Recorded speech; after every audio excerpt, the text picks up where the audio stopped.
Good evening, everyone. Happy Wednesday evening. No, it's not. It's Thursday, isn't it? It's Thursday.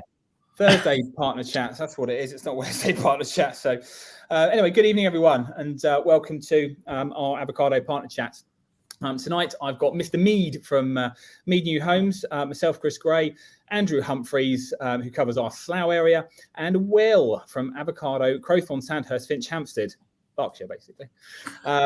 Anyway, let's crack on. So tonight we've got a bit of an agenda to run through. We're going to have a chat about managing work-life balance, how that is for us as avocado partners, and Andy Mead from Mead New Homes. And just generally have a quick chit chat about a few other things as well, including agents touting, the new homes market for 2022. And all you need to know about the Help to Buy scheme from our absolute guru, Mr. Andrew Mead. So let's kick off. And sorry, just before we do, if there's any chats, if there's any questions that you might have while we're watching, put them in the comments. They will come through to us and we can discuss those while we're on air as well. Even after the broadcast, write them in there. We will get back to you in the comments as well. So I'm going to come to you, Will, because this is something that you mentioned. Obviously, managing the work-life balance, what the sort of future is for estate agents and how our models work, compared to high street, online, and now bespoke, which is obviously what we are. I mean, yes, I've got a sort of a view on the work-life balance because, obviously it's one of the reasons why we all started doing this. But I'm going to come to you first. So what's your thoughts? Yeah, so it sort of came about because ultimately I read something on the Property Industry Eye about corporate agents basically and how they miss out on kind of life and these other sort of hybrid agents having more time to do everything. So I just thought it was an interesting one in point of discussion because obviously we've all come over self-employed life now, and me personally, it's so much easier, so much better. You get to see the kids more often. How pointless is it? How pointless is it opening that office at 8 o'clock in the morning, getting back, to see everybody for dinner at 7 o'clock at night, when actually we can do it all from home. It's I thought it was an interesting one that we could sort of all talk about, really. Yeah, I agree. I think the way things are now. I mean, I'm a year into running my business now, and I won't lie, it's absolutely flat out bedlam a lot of the time for me at the moment. Obviously, I work my sort of patch in Camberley and Frimley on a on my own, as it were, but and wouldn't change a thing for the world. It's fantastic, but my work-life balance can sometimes be quite difficult on the basis that I am super busy. It's all perfectly manageable, and as we all know, we work to a certain capacity of property. We don't sit here and try and take on 50, 100 houses and then end up with our services being diluted, and then clients really not getting the best experience from their estate agent. So it's I have a sort of slightly different view in that respect, but with how busy I am. But yeah, I mean, I wouldn't change it for the world. The fact that the timings are flexible. We obviously run our own diaries. Those of us that have got kids, which is actually most of us. Actually, our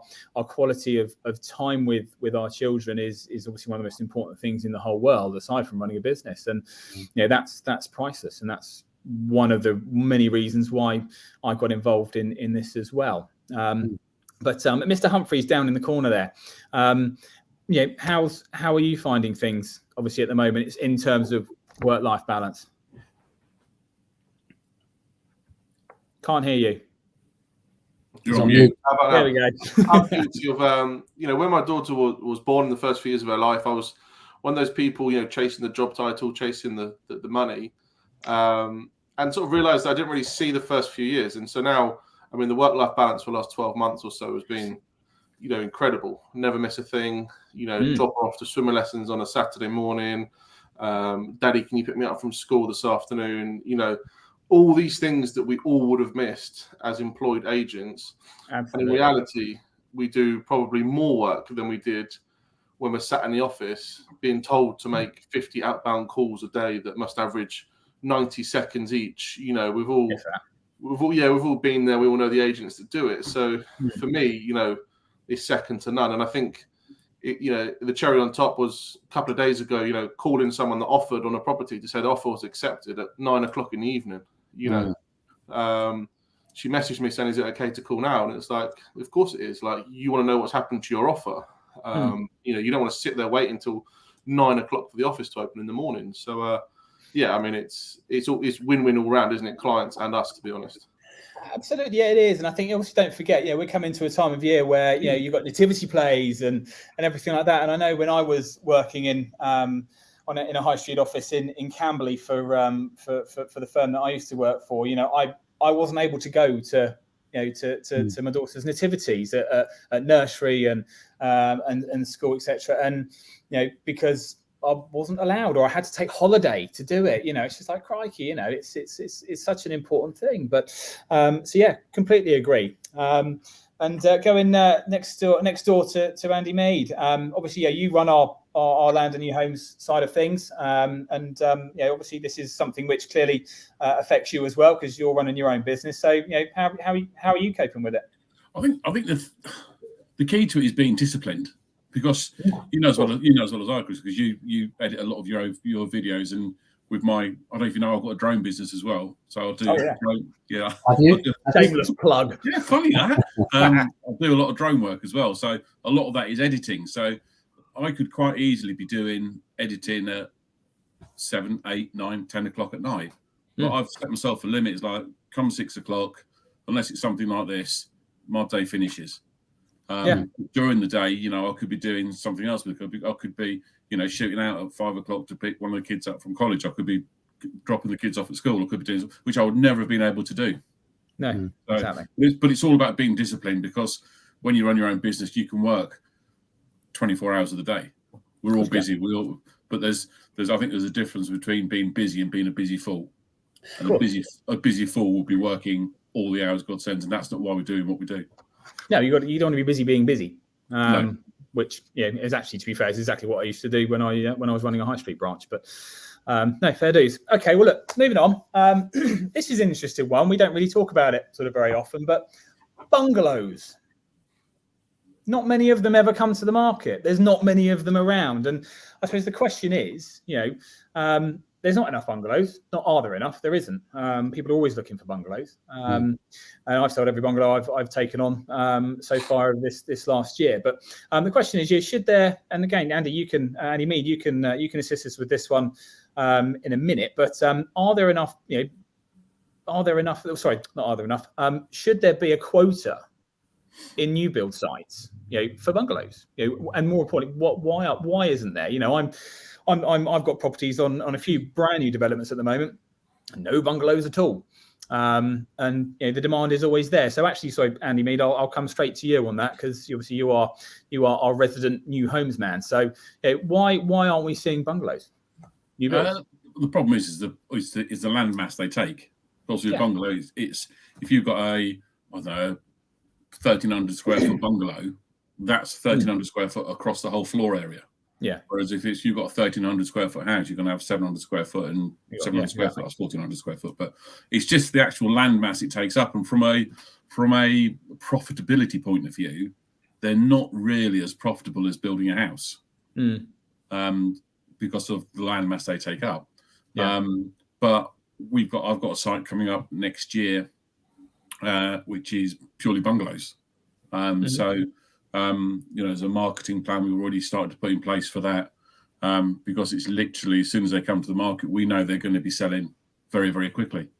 So it's it's a case of, one, maximising the price for the developer, but making sure the people that want bungalows know they're available. Yeah. Yeah, makes sense. But I mean, what's the demand over on Crowthorne, Sandhurst, Finchampton side of things for bungalows at the moment? Well, I mean, we've got, obviously there are bungalows for sale, but as we all know, I'm sure in every area, they do get snapped up very quickly. They tend to therefore go for a bit of a premium. So, the question is there that people that want to buy them sort of tend to pay a little bit more for them. So, I mean, we all know bungalows in demand. I mean, people are obviously buying them, doing work to them. I guess if older people have sort of owned them, stereotypically speaking, people, I think, buy them knowing that they can perhaps make some money on them. perhaps look at kind of chalet styles, etc., etc. But yeah, it was an interesting question, because I think they'd be popular, you know, if developers started making them from new. I suspect they'd be quite popular, but it's interesting what Andy says all the same. Yeah, fair dues. Okay. You calling me a liar? Sorry, Annie. Will, are you calling me a liar? No, I'm saying what you're saying is interesting. And would you like a bungalow? I'm not that age yet. I don't need a bungalow yet. You sure? don't go on the age front. Let's not go on the age thing today. That's all right. I'm in a glass house. I'm not throwing any stones here, so don't worry about that. Okay, Annie, I'm going to quickly come back to you, Annie Mead. New homes market for 2022. Obviously, we know what it's been like for 2021. You've obviously been pretty darn busy over these last 12 months. But how's things lining up for you next year? I think it's good. I mean, what I've got coming forward next year is very good. I think what you need to look at from a global scale, sorry, not global, a nationwide scale, is the amount of new builds that are being built and the amount of planning that's going forward. So the developers know something in terms of what the market's going to do, and the indications are it's going to continue to grow and grow and grow. There's still a massive shortage of properties in the UK. The government still wants to get to building 300,000 new homes a year. They're nowhere near it. So there's still a lot to go through. And I think last time we had the chat, and I think we had a discussion on LinkedIn with somebody about local councils and local authorities, and they're the ones that need to change in terms of the planning process. Yeah. Because they're so antiquated in terms of the speed and the time it takes to get a planning application through. But long story short, next year's I think is going to be very, very good from a new homes point of view. There's plenty being built. The government schemes are still available. So yeah, no, it's looking good. Excellent. Good to hear. Okay. I'm going to throw in one at the moment, which we haven't really talked about before on our live partner chats. And this is something which I would very, very much like the public's input on as well. So if you are watching this, after the live broadcast tonight, I would very much like anyone to drop a comment in here with their opinions on it. But agents or estate agents touting. When we say touting, that's sticking leaflets through your doors or knocking on your door, putting a business card through your door saying, please call me, all of that. I want to know people's opinions on it, because I've got mine, and it's not something I do. I don't agree with knocking on people's doors. I don't believe in unsolicited contact attempts. I've never done it in my 22 years worth of business. So being an estate agent. And I personally don't think it's right. I think if, because it happens to a lot of my sellers and it doesn't seem to get received well. And I'm sure perhaps out of every 50 doors that an estate agent knocks on, maybe they might have a good response and they might get someone's telephone number. And if the agent doesn't sell that house, they might then get called out and then take it on the market, because that's really why they're doing it. Let's face it. They'll go in, knock on the door. Oh, hi. We noticed you're not on our mailing list, and can we put your details on? And it's just a data grabbing exercise, isn't it? But I've got my views on it, which I'll run into in a minute. But obviously, we have almost like a company, almost like a policy, isn't it? We don't go around doing hundreds and thousands of leaflets throughout the year, because it's not our thing. I can do a letter drop that will reach 5 times the amount of a week's worth of doing leaflets from an agency in the space of 24 hours by using my social media.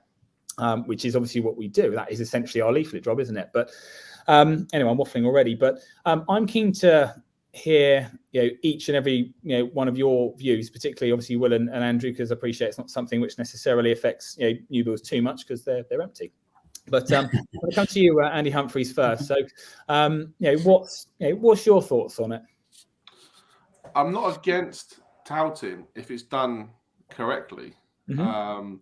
There is occasions where, we talk on the WhatsApp group and we see properties go live and stuff, and we generally could help. We could market the property better.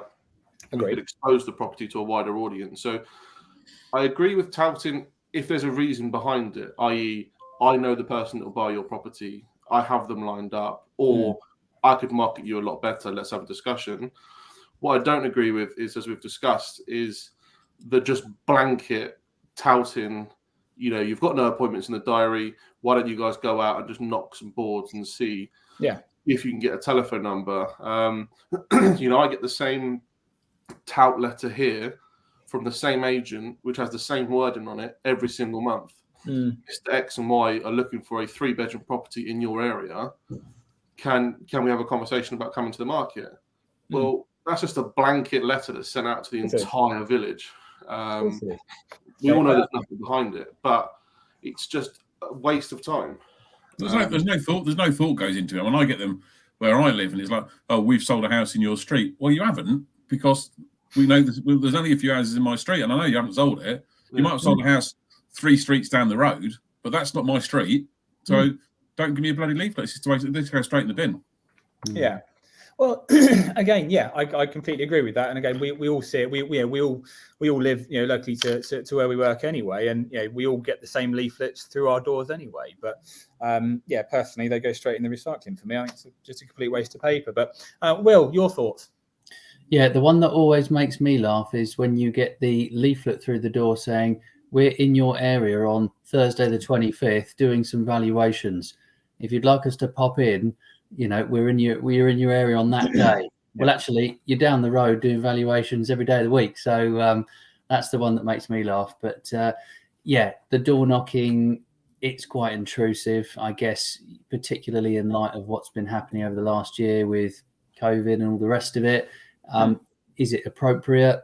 Is it aggressive? Is it intrusive? I think some would probably say yes.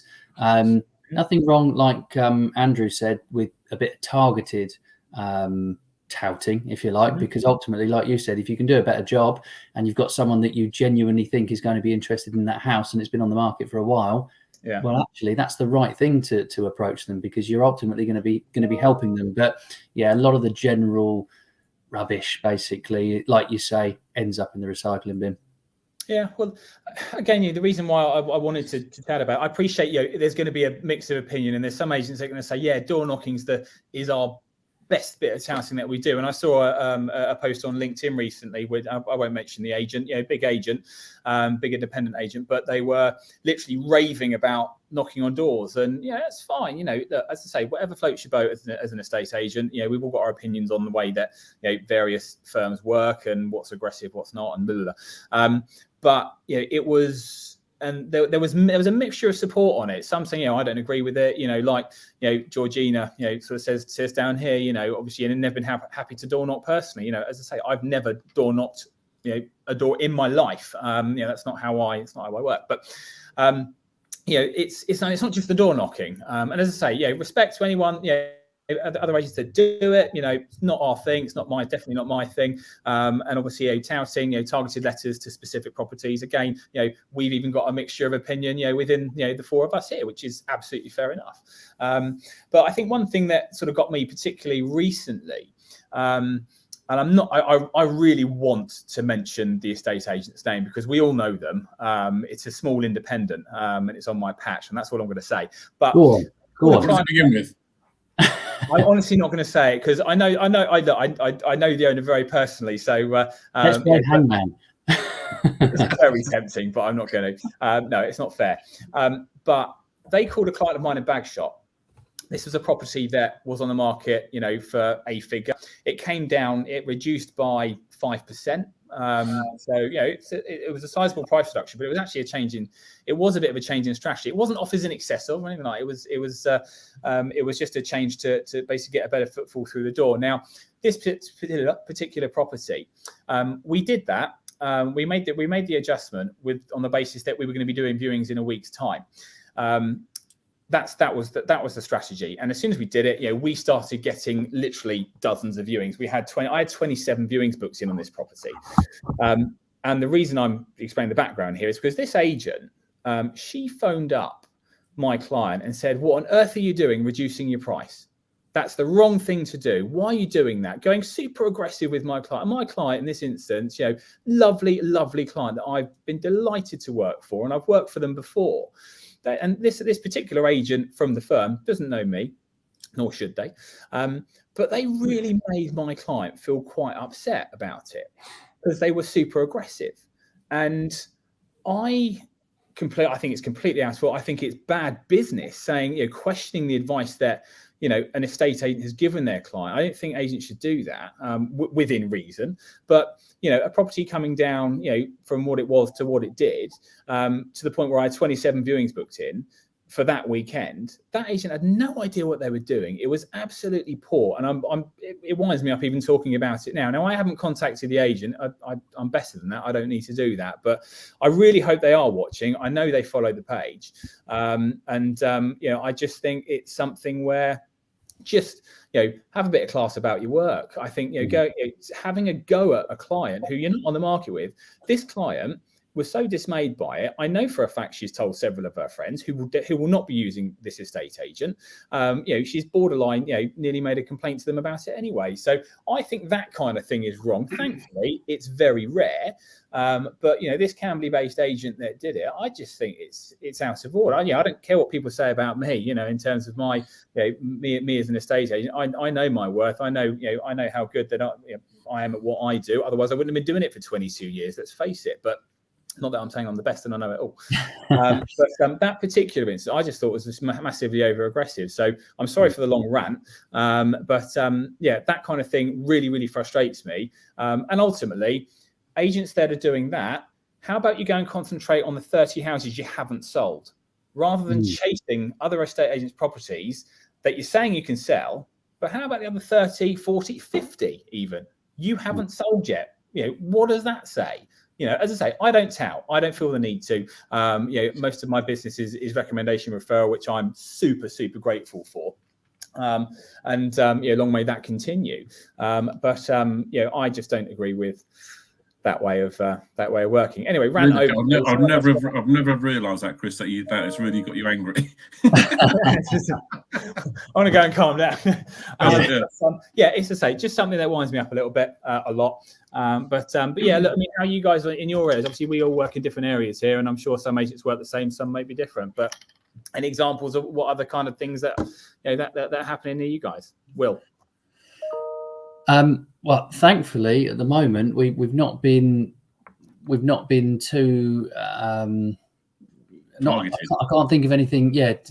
A bad example of what's happened. I mean, apart from the letter, which basically says that if you'd like to see how we do things differently, aka we're still going to put it on Rightmove and do exactly the same thing. No, I haven't. I mean, obviously, in former lives and things when I worked in other areas, incidentally near Andy Burnham, near Slough, then there were some stories. You got some interesting agents over there, but thankfully Crowthorne and Sandhurst and Finch seems to be fairly sensible at the moment. Good, pleased to hear it. Everyone's behaving themselves at the moment. At the moment, anyway. Look, Andy, obviously, Andrew, sorry, I keep calling you Andy. Obviously, Slough, super competitive market over there, isn't it? Super, super competitive. So, is this something which happens a lot over there, or? I thought it would, but I'll be honest, and I don't know if this is maybe overconfident, but rule of thumb is the stock doesn't really sit around long enough for it to be touted. I've not had a contract run out basically where they're in a position to be touted. So I'm sure it happens. I'm sure they get generic leaflets like we've discussed, but in terms of a targeted email or a letter, nothing's been said. And on the vacant properties that I've sold, I've not seen any, because that's always a bit of fun, isn't it, when they send it to an empty property, even though you can clearly see that on the photos. They still tout away. So, but no, I've not had anything. Yeah, fair enough. Well, okay. Well, look, I'm going to draw a line under this one. I've had my rant, but Mr. Mead, I'm going to come back to you. Obviously, Help to Buy. Obviously, in terms of what's going on with that at the moment, how are we looking at Help to Buy? How popular is it? Many people taking it up at the moment. Yeah, I mean the figures. I'm going through some figures today, so I'm going to blast you with some stats on Help to Buy, which I've had to double check them because it blew my mind. So bear in mind, Help to Buy is still relevant until March 2023. So we've still got a year and 3 months to take up the Help to Buy. So between the 1st of January and the 31st of March this year, there was 15,341 equity loan completions. Really? Nearly 15,500 in the first quarter of 2021. which is an increase of 61% on the same period last year. Now, bear in mind, January to March last year was before we had the lockdown. Was it? No, it wasn't. No, we had the lockdown, didn't we then? So it was after Christmas. So it's a 61% increase from this time last year. From the 1st of April 2013, from when they first started doing the Help to Buy scheme to the 31st of March, how many transactions do you reckon? And I'll give somebody a tenner if they can get the closest to it. Ooh. Closest to it? That means one of us is winning. No, you've got to be close. No, you've got to win 5. No, you didn't say that. You said a tenner, whoever gets the closest. So one of us is going to win a tenner. All right, you won't get it. But anyway. What's the range again? What's the date range? 1st of April 2013 to the 31st of March 2021. 127,000. Okay. I think it's more. How much more? Will? Yeah, I think I've gone too low. I reckon probably closer to 185,000. I think 185,001. Come on, mate. Go on then. Right. So on the base that you're all a million miles away, there's Someone's closest. 328,506. How much? Well done, Andrew. With an equity loan. You won yourself a tenner. Enjoy that. So the total value of those loans is £20.1 billion. Crikey. The value of the property sold under the scheme totals £91.1 billion. Wow. Now, if you think £10,000 of each residential transaction adds to the UK economy, 328 times 506 is £3.2 billion added to the economy because of Help to Buy. Not bad at all, really, is it? Wow. So it's a good scheme. It's a good scheme. It works. And I think more importantly, it helps the people get onto the ladder. A lot of people don't like it, though, don't they? A lot of people have got sort of negative opinions about it. They're the EOs. So you've got the EOs and the Tiggers. So you've got, I mean, you can see how much it's giving to the economy. You can see how much it's boosted the housing market. And when you say the housing market, if you think how many people that employs, and we're not talking just people that build the houses, it's the land agents, it's the surveyors, it's the people that build the furniture for when you move into your new home, it's the removal companies. So it's a massive scale on keeping the economy turning and the market turning around. Excuse me. So it's it's like anything. You know, you got people slagging off the lottery because people get into debt with it. I get that, they do, but it gives an awful lot of money back to charity. I mean, God knows how much money the lottery gives to charity, but you know, it gives a shed load of money to charity. So it's, you know, there's always, it's anything. You're always going to have people that have got negative about, you know, it could be snow. You know, somebody could really love the snow, but something like, oh, I'm going to go outside, I'm going to slip over. Oh, okay, yeah, fine. Okay, well, don't go outside then. It's easy. If you don't like the Help to Buy scheme, don't use it. Yeah.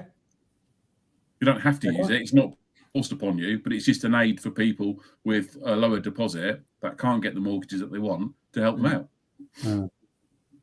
Fair dues. Interesting. Good. Yeah.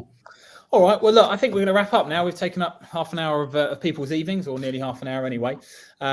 As I mentioned at the start of the video, if there's any questions that anyone might have on anything that we've already discussed tonight, opinions on anything as well, that we do welcome them.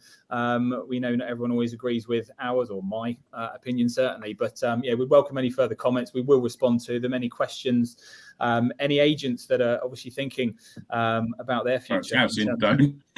Pardon? And the agents think about touting, don't, because Chris will have a go at you. Not in business, actually. Yeah. Look, it helps my business, not a problem. Yeah, agents carry on doing what they're doing, it's fine. But yeah, you know, if from an agent's perspective, if you're thinking about, you know, career-wise where you're heading over the next few years, or where you want to be in 5 years, 10 years time, you can obviously get in touch with any of us. So you can message us in absolute confidence directly. So just hit the message button on there.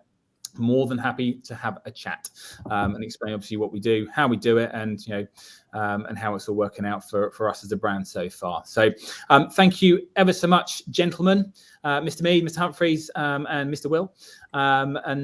Yeah, any questions, as I say, drop them in the comments, and we will see you all very soon. Have a very good evening, everyone. Thanks a lot, Chris. Cheers, Chris. Pleasure. See you guys. See you guys.